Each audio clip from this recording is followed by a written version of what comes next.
Hola, buenas tardes. Mi nombre es Karina Larra Hernández. Actualmente curso el segundo tetramestre de la licenciatura en Pedagogía. Tengo 39 años y vivo en la ciudad de Chihuahua, Chihuahua.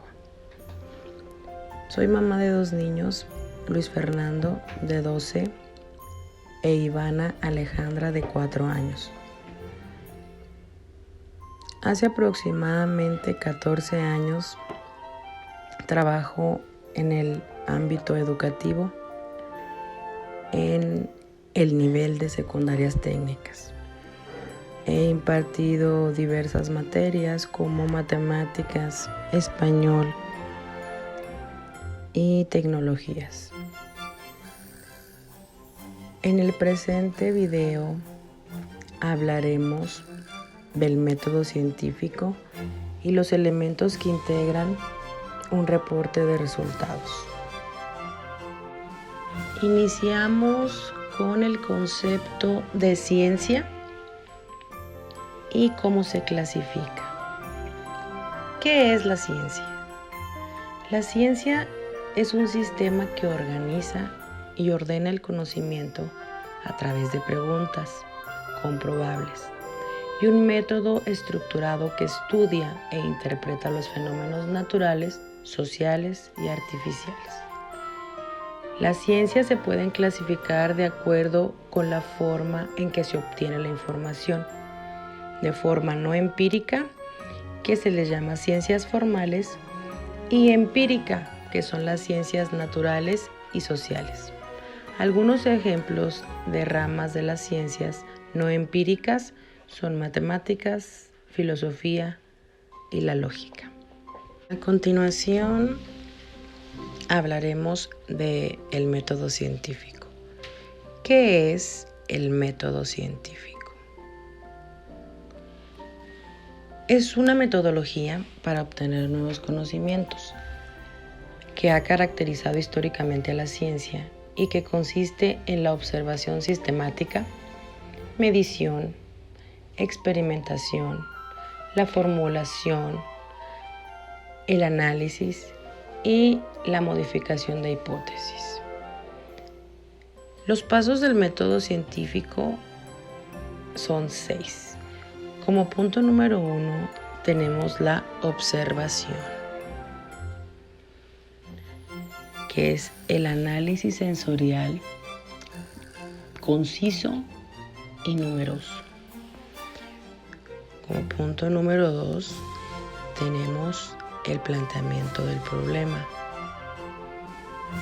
Número 3, la hipótesis, que es la explicación al fenómeno observado. El siguiente sería la experimentación, que es probar para verificar o descartar dicha hipótesis. La teoría son las hipótesis que parecen ser verdades. Y para finalizar, ley. La hipótesis es ley cuando queda demostrada. Como siguiente punto tenemos los tipos de investigación científica.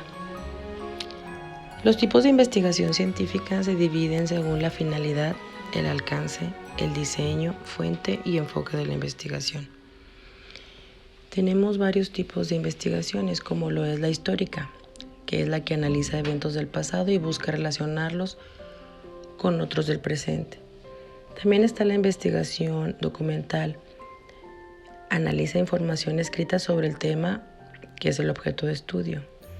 La investigación descriptiva data de reseñas, rasgos, cualidades o atributos de la población. La correlacional mide el grado de relación entre las variables de la población estudiada. La explicativa da razones del porqué de los fenómenos. La investigación de estudio de casos pues analiza una unidad específica de un universo poblacional. La seccional recoge información del objeto de estudio en oportunidad única. La longitudinal compara datos obtenidos en diferentes oportunidades o momentos de una misma población con el propósito de evaluar los cambios. Y la experimental pues analiza el efecto producido por la acción o manipulación de una o más variables dependientes sobre una o varias. En este punto hablaremos de qué es una muestra y mencionaremos el concepto de población y muestra para que puedan ver la diferencia. Una muestra es la parte de una población que se considera representativa de la misma para obtener resultados valiosos, mientras que la población es el conjunto de todos los elementos que estamos estudiando acerca de los cuales intentamos sacar conclusiones. La muestra, cuando no es posible o conveniente realizar un censo, se trabaja con una muestra, o sea, una parte representativa y adecuada de la población. Se selecciona de la población de estudio. También la muestra, para que sea representativa y útil, debe de reflejar las semejanzas y diferencias encontradas en la población, ejemplificar las características y tendencias de la misma. Por último, es importante mencionar que una muestra representativa indica que reúne aproximadamente las características de la población que son importantes para la investigación. A lo largo del curso de la materia Metodologías de la Investigación, vimos algunas técnicas de recolección de datos. Las técnicas de recolección de datos se definen como el conjunto de procedimientos y herramientas para recoger, validar y analizar la información necesaria que permita lograr los objetivos de la investigación. Existen varias técnicas, como lo vimos: entrevista, observación, diagrama de flujo, encuesta, validación de instrumentos, en fin. Por mencionar 3 técnicas de recolección de datos, mencionaría la entrevista, que es una conversación dirigida con un propósito específico y que se usa un formato de preguntas y respuestas. Como técnica número 2, hablaré de la encuesta, que es un conjunto de preguntas normalizadas dirigidas a una muestra representativa de la población o institución con el fin de conocer estados de opinión o hechos específicos. Y por último, mencionaré la técnica del diagrama de flujo, que es una representación pictórica de los pasos en proceso. Es útil para determinar cómo funciona realmente el proceso para producir un resultado. ¿A qué se refiere la confiabilidad y validez de los instrumentos de evaluación? La confiabilidad es el grado en el cual una variable tiene el mismo valor cuando se mide varias veces. Y la validez es el grado en el cual una variable actualmente representa lo que se supone que representa. A continuación, mencionaremos los elementos de un reporte de investigación. Tenemos 10 elementos. Como punto número 1 es la portada. El título debe de guardar relación con el contenido. Número 2 es el índice. Número 3 es la introducción, naturaleza y alcance del problema, propósito de la investigación, objetivos generales, específicos y la hipótesis. El punto número 4 es el marco teórico. El punto número 5 es el diseño metodológico, materiales y métodos, tipo de investigación, si es experimental, observacional, estudios de caso, etc. El área geográfica, materiales utilizados, universo y muestra, instrumentos de medición, técnicas, qué procedimientos de recolección de datos, plan de análisis estadístico. El punto número 6 son los resultados.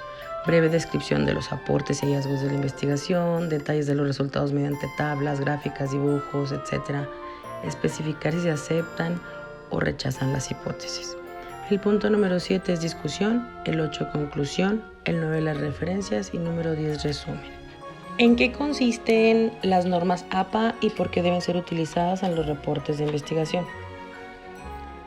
Las normas APA son un conjunto de normas y directrices propuestas por la Asociación Americana de Psicología para asegurar una presentación clara y consistente de material escrito, como reglas de estilo. Se ocupan de la uniformidad de elementos como tablas, encabezados, citas de referencia, presentación de estadísticas, referencias electrónicas y recursos legales, evitar prejuicios en el uso del lenguaje, redacción y preparación de manuscritos, etc. ¿Y dónde se aplican? Pues se aplican en documentos de índole científico, artículos empíricos, teóricos, metodológicos y de revisión, cuando se necesita evitar inconsistencias en la redacción y presentación de algún documento. La necesidad de un estilo consistente se percibe más cuando se prepara ese material complejo. Y por último, vamos a mencionar qué tipo de investigación te parece mejor y por qué. Para culminar con esta presentación, vámonos al concepto de investigación en sí.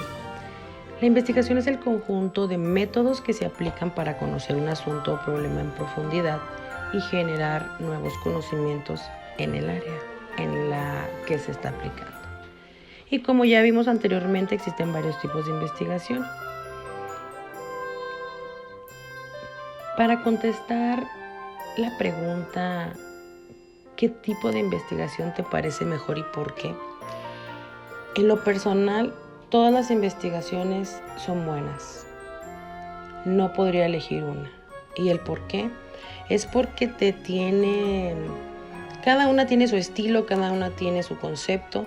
Entonces ahí la más pertinente o la mejor investigación será la que se adapte más a tu proyecto. De mi parte sería todo. Espero que les haya quedado claro el método científico y los elementos que integran un reporte de resultados. Repito, mi nombre es Karina Larrea Hernández. Gracias por su atención. Bonita tarde.